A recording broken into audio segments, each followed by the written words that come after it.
వేసవిలో ఉపశమనమిచ్చే కూలర్ ఇద్దరి ప్రాణాలను హరించింది.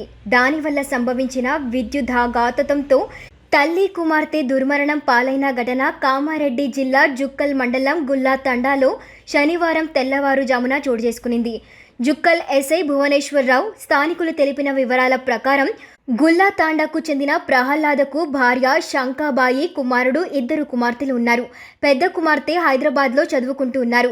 ప్రహ్లాద్ శుక్రవారం రాత్రి హైదరాబాద్ వెళ్లారు. భార్య శంకాబాయి, చిన్న కుమార్తె శ్రీవాణి, కుమారుడు ఇంట్లో నిద్రించారు. ఈ సమయంలో ముందుగా శ్రీవాణి కాలు కూలర్కు తాకడంతో విద్యుదాఘాతానికి గురైంది.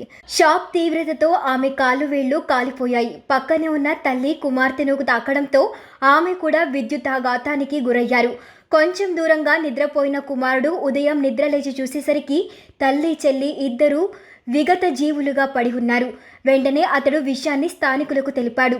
వారు పోలీసులకు సమాచారం అందించగా బిచ్చుంద సిఐ నరేష్ ఘటనా స్థలాన్ని పరిశీలించి కేసు దర్యాప్తు చేపట్టారు. మృతదేహాలను శవ పరీక్ష నిమిత్తం మధుర్నా ప్రభుత్వాసుపత్రికి తరలించారు.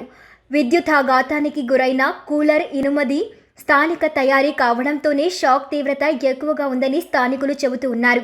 కొన్ని రోజులుగా తండాలోని ఇళ్లలో షాక్ ఘటనలు చోటు చేసుకుంటున్నాయని, ఇప్పుడు ఏకంగా 2 ప్రాణాలే పోయాయని వారు ఆవేదన వ్యక్తం చేశారు.